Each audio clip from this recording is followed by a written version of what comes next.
inventer la ville de demain. C'est notre devoir, c'est notre plaisir. C'est pour ça que vous êtes là, j'imagine. Pour le faire. Mais l'invention ne suffit pas. Il faut la construire, il faut la mettre en œuvre, il faut savoir comment, finalement, on va faire ça ensemble.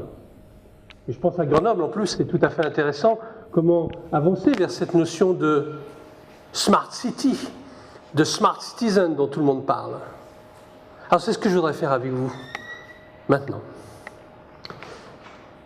Et la question qui se pose, c'est pourquoi le faire d'abord? Et ensuite, comment le faire? Alors, le pourquoi vient aussi d'une histoire qui est la mienne.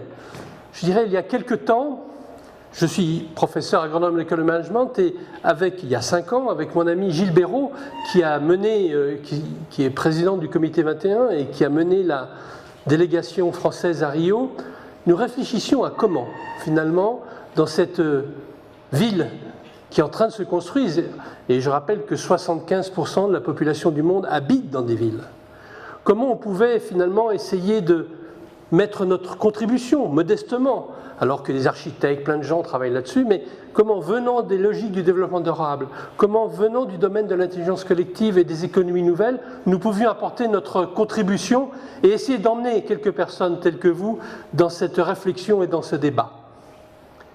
Et on a fondé une association que je préside qui s'appelle le Cluster Green and Connected Cities, et dans lequel nous avons un programme qui sont notamment le programme des écocentres dont je parlerai tout à l'heure. Et dans cette affaire, finalement, on a découvert beaucoup de choses. Et je voudrais finalement partager cette découverte avec vous. Le pourquoi. Rappelons-nous une chose. Le monde s'est toujours transformé, bâti, construit. Les villes ont avancé. Quand il y a eu un rapport nouveau entre l'information et les gens. Et le monde s'est inventé et tout ça s'est construit sur des millénaires au moment de l'invention de l'écriture. Pas sans difficulté. Ça s'est construit sur 400-500 ans, un monde nouveau, avec l'invention du livre. Il y a eu des bagarres, la réforme est née, la Saint-Barthélemy, tout ça n'a pas été facile, mais ça a pris du temps. 400 ans. Et nous sommes dans le monde Internet. Le changement du monde arrive en 30 ans.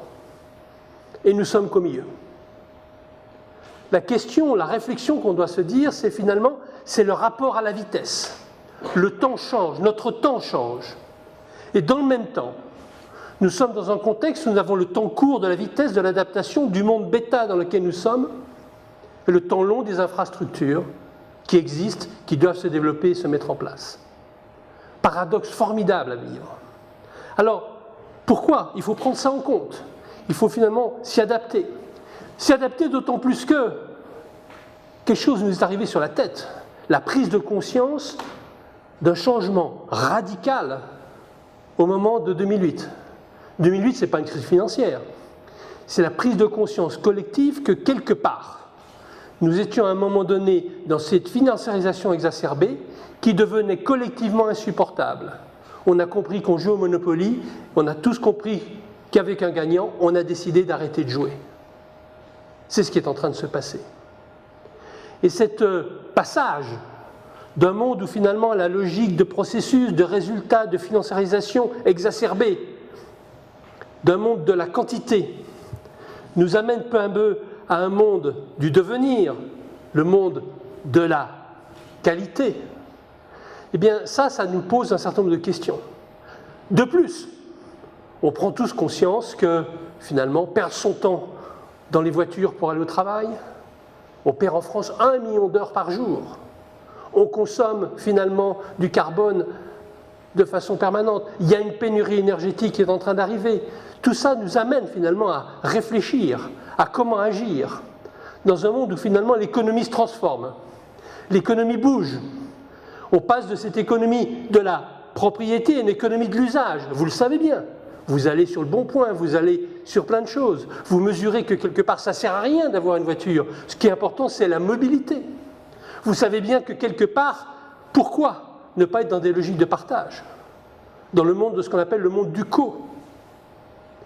d'un seul coup, vous commencez à piger que, d'une certaine façon, cet basculement qui est en train de se faire, ce n'est pas le grand soir, c'est la série de petits matins. Et que dans ce moment particulier de notre histoire, nous sommes acteurs. Nous sommes acteurs dans la ville, dans laquelle il y a des institutions dans le monde. Mais comme dit mon ami Michel Serres, eh bien les institutions, c'est comme les étoiles. Elles brillent de mille feux, dont les astronomes nous disent qu'elles sont éteintes depuis longtemps. Et dans cette affaire, nous avons un rôle décisif à jouer. Nous avons à nous emparer de cette affaire, à être les acteurs de cette transformation vers cette nouvelle version de la ville 2.0. C'est ça notre défi, c'est ça notre enjeu, c'est ça la façon dont nous avons à avancer. Alors, bien sûr, ce n'est pas facile. Bien sûr, on s'interroge. Bien sûr, on mesure les difficultés. Bien sûr, on mesure qu'il y a des problèmes de sécurité, des problèmes de solidarité, des problèmes d'exclusion, tout un ensemble de choses, des problèmes d'habitat. Mais il se trouve que quand même, Grenoble a une chance incroyable.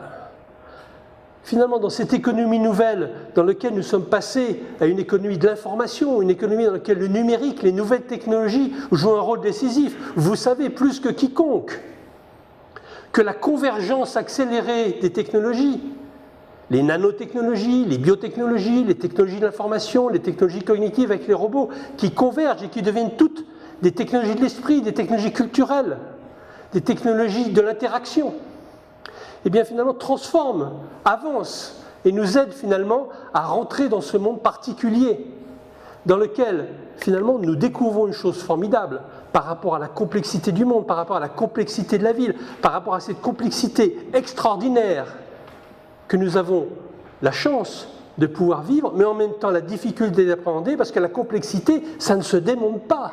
La complexité, ça s'appréhende, ça se maîtrise. Et ça se maîtrise comment? Ça se maîtrise par un mot qui est le même que complexité. Complexité, ça veut dire tisser ensemble. Et un autre mot qui vient à la même racine, c'est complicité. Pour traiter la complexité, nous devons jouer la complicité. Et la complicité, elle vient avec ces technologies, et dans les proximités de la ville, ça va nous aider. C'est à nous de l'inventer. Et dans cette affaire, quand on regarde le pourquoi, on commence à relever les difficultés que nous avons. On commence à percevoir qu'un des enjeux décisifs dans cette affaire, c'est la logique de la confiance. La confiance dans l'autre, la confiance dans l'institution, le respect de la parole donnée, tout un ensemble de points dans lesquels on a parfois tendance à se rétrécir, à perdre notre optimisme, alors que les chances sont inouïes. Il faut mieux avoir ce que j'appellerais, moi, l'optimisme de la volonté par rapport au pessimisme de l'intelligence. Je crois que c'est ça qui nous est donné. Et c'est ça, tout est en train de trincer dans ce moment de la ville 2.0. Alors, comment on va faire? Comment on va avancer? Comment concrètement on va pouvoir se faire des choses? Ben d'abord, être acteur, ça veut dire quoi? Ça veut dire rentrer, être présent dans les actions de cette économie nouvelle, collaborative, de cette économie du partage, de cette économie particulière qui est en train de s'inventer, l'économie du co, le monde du co, qui est en train de venir, et dans lequel beaucoup d'acteurs sont en train de s'installer, inventer des choses, faire des propositions, dans tous les domaines de la banque, de l'assurance, de la santé, dans la logique de concertation nouvelle, de collaboration totale, dans lequel finalement on commence à comprendre. Et puis à l'entreprise qui est là, le travail. Mais on commence à comprendre que le travail aussi est en train de changer. Le travail n'est plus du travail d'une certaine façon. La majorité, rappelons-nous, aujourd'hui, et notamment à Grenoble, de l'activité humaine, c'est de l'activité liée à l'information. Prendre de l'information, la mettre en contexte, en performance, pour innover ou pour résoudre des problèmes. Nous sommes de plus en plus une grosse majorité d'information workers. À Grenoble, probablement, c'est de l'ordre de 50-55% d'information workers. Nous avons donc un défi et une chance, comme ça se passe dans beaucoup de villes, à Santander, qui est à peu près la taille de Grenoble et dans lequel des expériences formidables sont faites, comme ça se passe à Amsterdam, comme ça se passe dans plein d'endroits dans le monde. Et je crois que ça se passe parce que les gens s'en emparent et parce que quelque part, des concertations à faire. Alors comment on va avancer? Engageons-nous là-dedans. Comment on va pouvoir aller dans ces affaires? Je vais vous donner un exemple. On parle beaucoup à Grenoble de la violence, des difficultés, des trafics de drogue, on en a parlé, et c'est un risque. Et alors soit on a un réflexe sécuritaire, sont un réflexe finalement de ce monde de l'empathie dont Rifkin nous parle, qui est l'âge nouveau de post-industriel. J'ai vécu une expérience tout à fait passionnante à Bagneux, une banlieue dans laquelle finalement beaucoup de trafic de drogue. Et dans le trafic de drogue, les petits frères ont pour mission de faire le paix pendant que les grands frères font le trafic. Comment on a travaillé avec Michel Autier, Pierre Lévy, Michel Serres pour essayer de résoudre ce problème? On s'est dit que finalement le problème, le point essentiel, finalement pour que chacun s'empare, ait confiance, et dans cette logique de reconnaissance, c'est reconnaître à chacun son rapport à la connaissance. La connaissance c'est l'autre, mais c'est la connaissance ce que je sais moi aussi. Et on a fait en sorte que ces gamins ont la capacité de leur reconnaître leur connaissance et qu'ils puissent la partager avec les autres. Je sais faire réparer un skate, je sais prendre de l'anglais, etc., etc. Et en créant une identité individuelle et à la fois collective, ils ont pu créer de la solidarité nouvelle et résister aux grands frères dans cet esclavagisme qui est en train de naître. C'est du tissage permanent, c'est ça aussi la ville.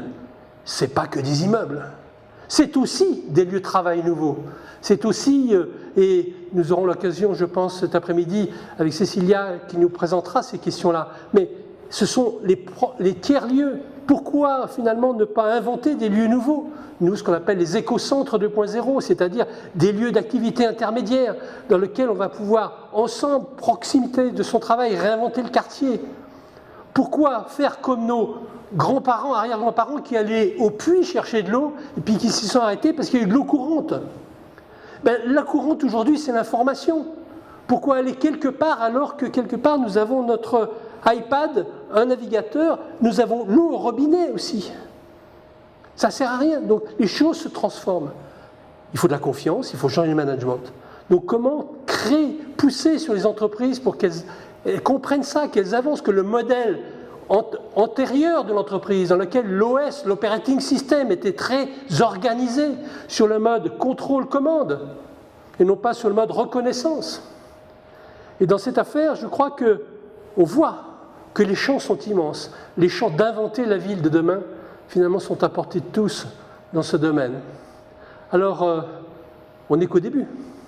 Mais on commence à comprendre que nous sommes, nous, finalement, ces entrepreneurs de la connaissance. Ces gens qui allons agir, et puis ces cultivateurs de confiance, ces personnes qui allons finalement être en mesure d'avancer, et puis également ces cueilleurs de compétences, parce qu'on va pouvoir s'appuyer sur les uns sur les autres. Et puis on va le faire finalement avec les moyens du bord, c'est-à-dire on va être des bricoleurs aussi. N'ayons pas peur d'être des bricoleurs.